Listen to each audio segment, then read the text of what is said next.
danima kad na Nikšić Crnogorci udariše. Kad bijahu došli dani da ne bude turski više. U logoru crnogorskom pokraj Kule Lekovića neko knjazu okleveta popa Mila Jovovića. A knjaz Mila dozivaše uz prisustvo svih vojvoda, pa mu reče: pope Milo, nici vino, nici voda. Kad to čuše pope Milo, poleće mu sablji ruka, a dva oka ko strijele sjevnuše u Hajduka. Vojvode se uplašiše od izgleda Vuka Gorskog, da oružje ne potegne na vladara crnogorskog, kao da mu oštrim mačem srce muško rasječe. Pa zavika gospodaru: Bog sa tobom, šta to reče? Ljuti to napuštio gospodara i vojvode, i pod šator svoj svileni sa mislima teškim ode. Pa u ljutnji gusle zgrabi odjeknuše tanke strune, kliknu Milo kao soko, te se majkom četnom kune. Da će poći u grad Nikšić sam bez ikog istog dana i na Megdan pozvat silnog Mušovića kapetana. Smrt popa, smrt popa Mila, popa Mila Jovovića.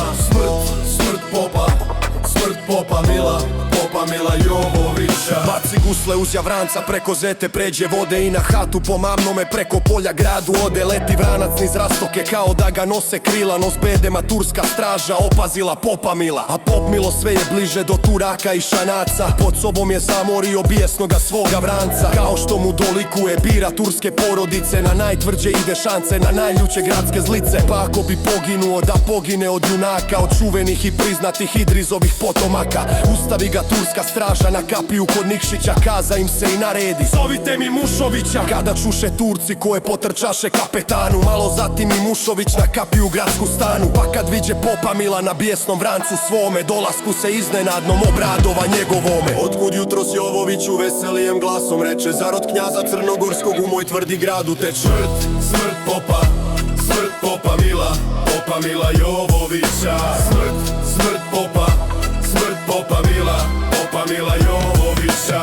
Primamo te objeručke, sve ćemo ti oprostiti. Životu ti harambašo, vjeruj neće ništa biti. Planu Milo dosta više, ne budali bez potrebe. Ja sam doša kapetane, da na Megdan zovem tebe. No se spremi i izađi, biraj mjesto za Megdana. Te riječi kao munja pogodiše kapetana. Preblijeđe pred Hajdukom iz junačke Markovine, jer je znao da od sablje njegove se lako gine. Ne smije Megdan da prihvati, prepade se svojoj glavi, a na slavu i na prošlost kuće svoje zaboravi. Već u strahu kukavički znak na kulu straži dade, jeknu plotu sa glavice, pop pogođen s konja pade. Vranac pregnju i pobježe natrag preko vode Zete, a na Mila sa sabljama niz glavicu Turci lete. Pa se grabe ko će prije manut sabljom po Sokolu, za čije je ime čuo i car Hamid u Stambolu.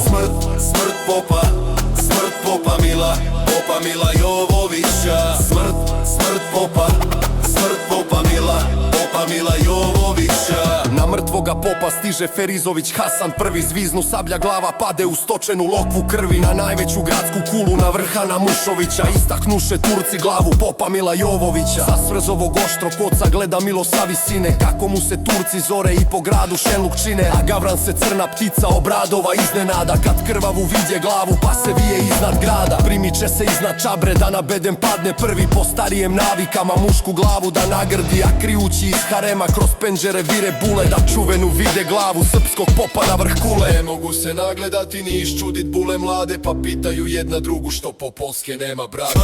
Smrt popa, smrt popa Mila, popa Mila Jovovića. Smrt popa, smrt popa Mila, popa Mila Jovovića. Smrt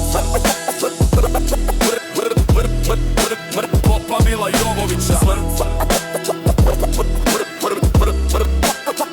Mila Jovovića. Smrt popa, smrt popa Mila, popa Mila Jovovića. Popa Mila